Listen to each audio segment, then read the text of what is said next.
You're listening to episode 46 of The Marketer's Mindset with Brian Burkhardt.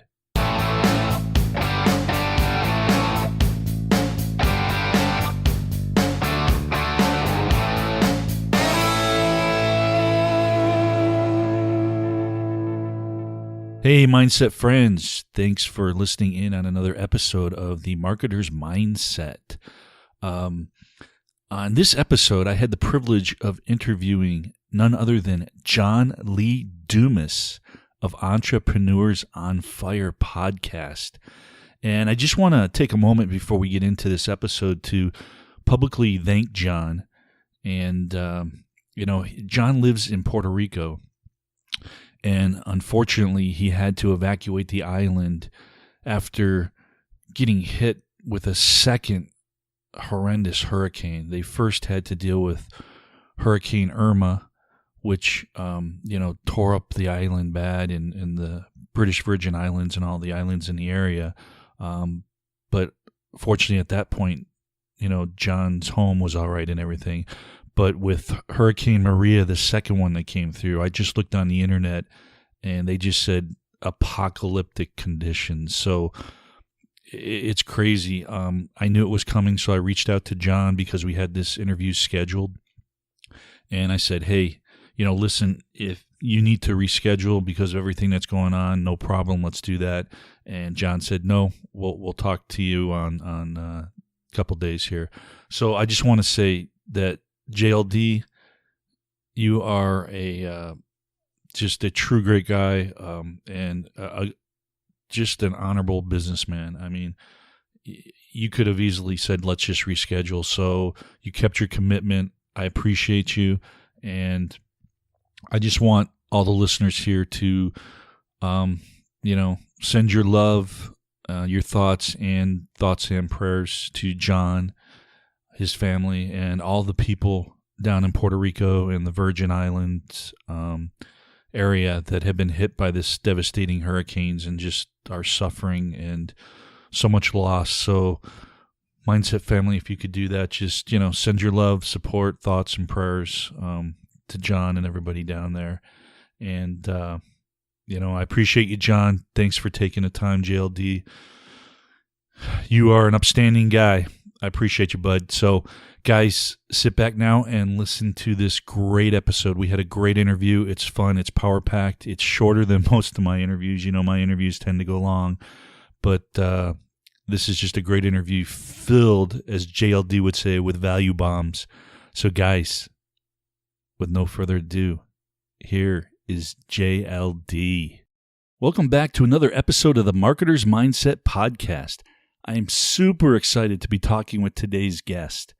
After graduating from Providence College on an Army ROTC scholarship in 2002, he served as an active duty Army officer for 4 years, including a tour of duty in Iraq. Upon leaving the Army, he enrolls in law school. However, after one semester, he drops out and takes a job in corporate finance. He then ends up moving to New York City and works for a technology startup company. Never feeling a right fit with any of these jobs, he makes another career move. He moves to San Diego, California, and decides to venture into commercial real estate. While driving all over San Diego doing real estate, he begins listening to podcasts every day until he has finally listened to all the podcasts episodes of all his favorite podcasts. Hungry to listen to more, and waiting till a new episode is launched, he says to himself, I wish someone was doing a podcast 7 days a week. Inspired by this notion and hearing these other podcasters interviewing successful people on their show, he decides that he will start doing a 7-day-a-week podcast interviewing successful entrepreneurs. Despite being told he was crazy by two of his mentors for wanting to do a podcast every day, he followed his gut and pushed through his fears, and in September of 2012, he launched a mega successful and award-winning podcast, Entrepreneurs on Fire, where he interviews today's most successful entrepreneurs 7 days a week. He has grown EO Fire into a multi-million-dollar-a-year business with over, get this, 1,850 podcast episodes and 1.5 million monthly listens. He's the author of the Freedom Journal and the Mastery Journal, two of the most funded publishing campaigns of all time on Kickstarter. Please welcome to the show, John Lee Dumas. JLD, how are you, my friend? Welcome to the show. You know, I'm kicking back in Florida, and I'm feeling the heat, so I guess I'm on fire. You are, bud. Well, I'm fired up to talk to you. Thanks. Hey, this show here, JLD, focuses on mindset of successful entrepreneurs and individuals. How important would you say mindset is to one's success? I think mindset's everything. You know, for me, I look back at what I was kind of weak at when I first launched, which was, by the way, 5 years ago tomorrow, which is crazy to think, is, you know, I didn't really have the best mindset. I didn't really have the best way that I mentally and emotionally approached the situations. And, you know, and it cost me at the beginning. You know, it cost me some momentum, some initial excitement that I had kind of building with the brands because I just wasn't quite mentally prepped for it. So that's one thing that I think that's critical for people to recognize is the mindset is such a key factor in this, and surrounding yourself with other entrepreneurs who are going through this, you know, as part of a mastermind, by finding a mentor who has been where you want to be. So they've been on that journey, they can help guide you through. It's just critical. You know, there are people that have been there before us. We need to stand on their shoulders. And there are people that are going through this exact thing right now with us. And we need to be in it together. I agree. I couldn't agree more with you. That's so important what you just said there. And I hope the listeners really take what you said, because mindset, I think, is, I would say 90% of it. Yeah, totally. Now, really successful people take control of their thoughts and their mindset. What is the mindset that has helped JLD to get to where he is today? You know, I think focus is probably one of the bigger things. And, you know, this acronym that I heard back in the day was follow one course until success. And that acronym, that word really stuck with me, and I recognized the power of focus. And I realized that I think a lot of people in this world don't ever accomplish what they want to accomplish because they're never putting enough focus into that thing. They're getting distracted by that bright, shiny object syndrome, those weapons of mass distraction. They're just taking them down. And there's so many distractions these days, and it's just getting worse. You know, your browser is continuously beeping, your cell phone is continuously honking, you know, you're continuously hearing all of these different things in this world that are pulling you in different directions, that you're never getting good quality focused work done. And that's why for me, like, it's all about the focus. And if I can't just direct all of my mental bandwidth for, by the way, not an entire day, but just a short period of time, 45 minutes, maybe an hour, you're going to get so much done of quality work that it's going to move the ball forward at an exponential rate. Exponential is the key right there. Like you said, with that focus, you can do so many things, but you need to do that focus. Yeah. Now, every successful person has a meaningful person or a defining moment that has encouraged them or inspired them in some way. What is the one person or event that was your biggest inspiration in your journey towards becoming the man who's living this extraordinary life that you're living now? Yes, there was a lot of events that definitely had a big impact in my life.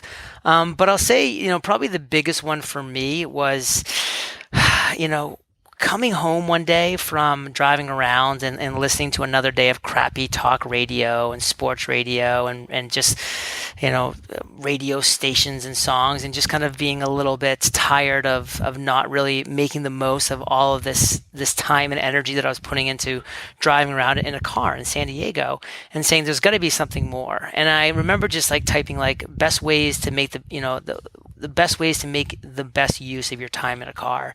And this article on podcasting came up, and I remember reading about it and then seeing that this guy, Dave Ramsey, who, you know, I had heard of before, and I was always interested in finance, that he had a podcast, and, you know, downloading that podcast and listening to it and being like, wow, it's pretty cool that I can be hearing this free, valuable, and consistent content on this podcast.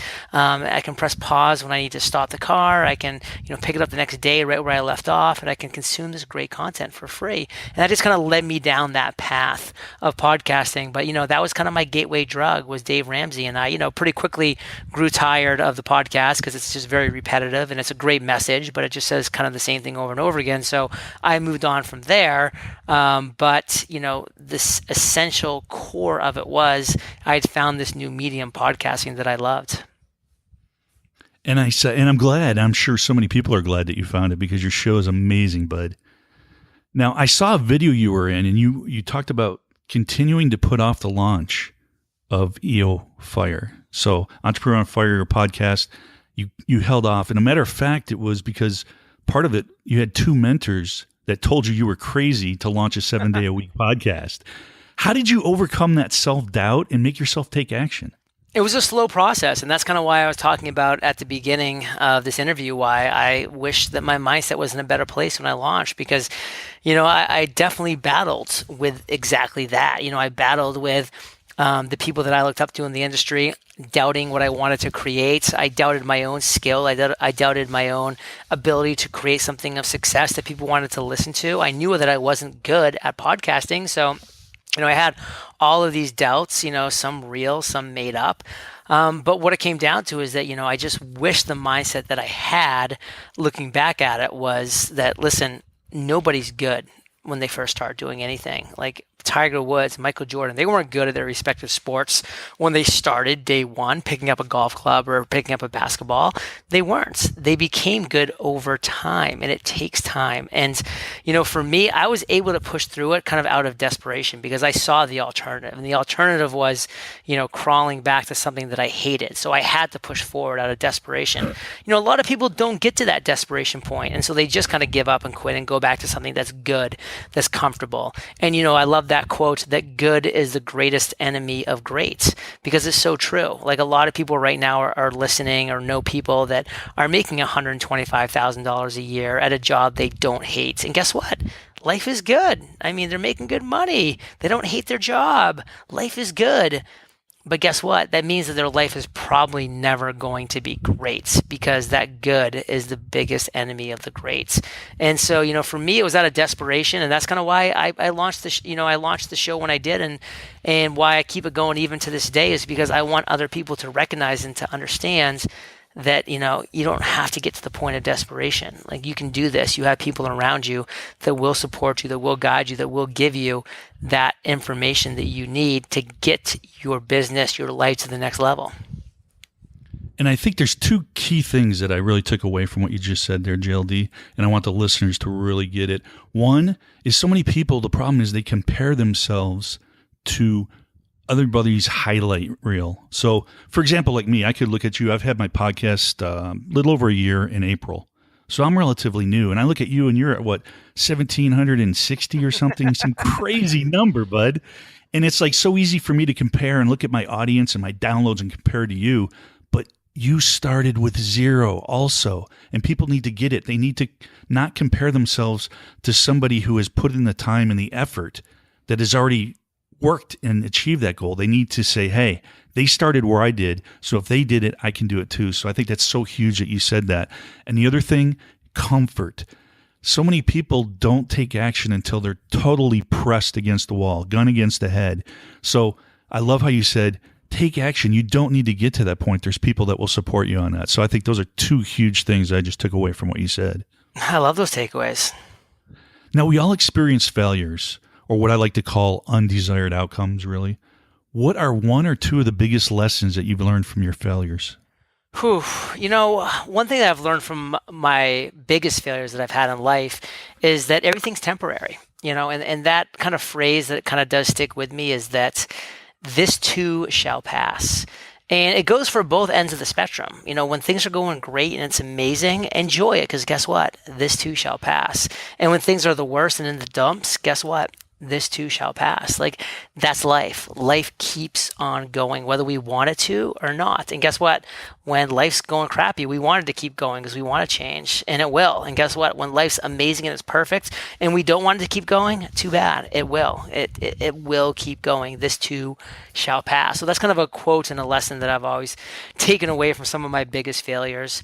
And another one is, to make sure that I'm learning from everyone. Like I didn't learn from a couple of my first failures, and I suffered because of it. And I kind of repeated those mistakes because I didn't learn from those failures.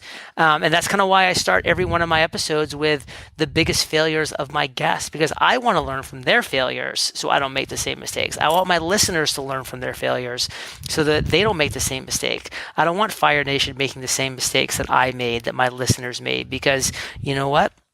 They don't need to be repeated. You don't need to learn firsthand every single failure. You can learn second, third, fourth hands, and you can still have great takeaways. So those would be two key things. Yeah, I love it. And it's like you said, there's people out there that have done it. You can follow that path and you can shortcut because there's just not enough time to learn it all on yourself. So true. Now, you have a lot of successful friends and you've interviewed so many amazing people, JLD, on your podcast. What is the best piece of advice that you've got? So the best piece of advice that I definitely have would be something that would tie into what we've already been talking about and something that I've already mentioned. But to kind of sum it up into one piece of advice, it would be, if you want to be, do.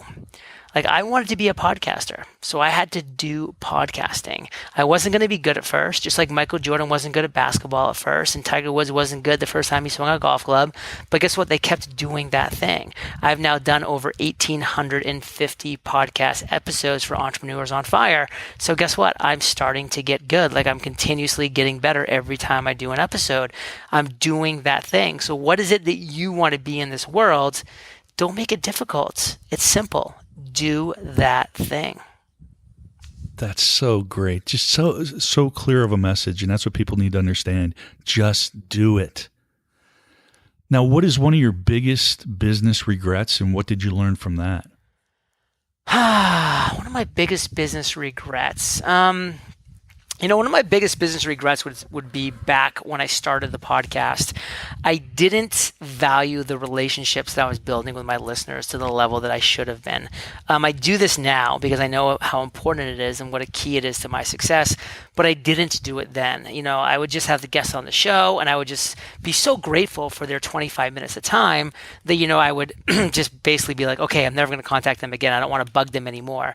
But that's not the right way to approach things. Like that's the beginning of a great relationship when you have a 25-minute one-on-one conversation with somebody. So my biggest regret is that I didn't follow up, more with my first, 100 or so guests before I figured this out. I wish I'd followed up more, and I wish that I had let them know that I was thankful and grateful for their time in more ways, and that I had, just supported them in better ways. So that's a regret that I have that I was able to correct. I get about 100 days into my podcast, and aka 100 episodes in. But again, it's something that looking back at it now, I definitely regret. Yeah, relationships are so important and they're key. What are you currently doing right now that scares you and is making you stretch? Well, my first traditionally published book is going to be coming out at some point, and this Congrats. Definitely scares me. Thank you. I've done a couple journals now that have had great success, and I've done an Amazon self-published book, a very short one called Podcast Launch that's sold, tens of thousands of copies and it's done really well. But, it was, I wrote it in a weekend. This is kind of my first kind of masterpiece of 5 years of doing this, of interviewing successful entrepreneurs, 1,800 and counting, and continuing to go back and learn on every one of those episodes and every one that I do going forward in the future. And so my first traditionally published book is called How to Finally Win. Create your dream life one step at a time. And I'm excited about it. So if people think that sounds interesting about creating their dream life one step at a time using the guidance that I've created and crafted over the years, then visit howtofinallywin.com. Awesome. We will. When is that releasing? To be determined. But if you go to howtofinallywin.com, you'll get the first 2 chapters for free and updates. Awesome. That will be in the show notes, everybody. Final question for you, JLD. What is the final message or inspiration or encouragement that you'd want to give to the Mindset family? I will just say the best time to plant that tree is 20 years ago. So you can have that beautiful, gorgeous tree standing there in front of you.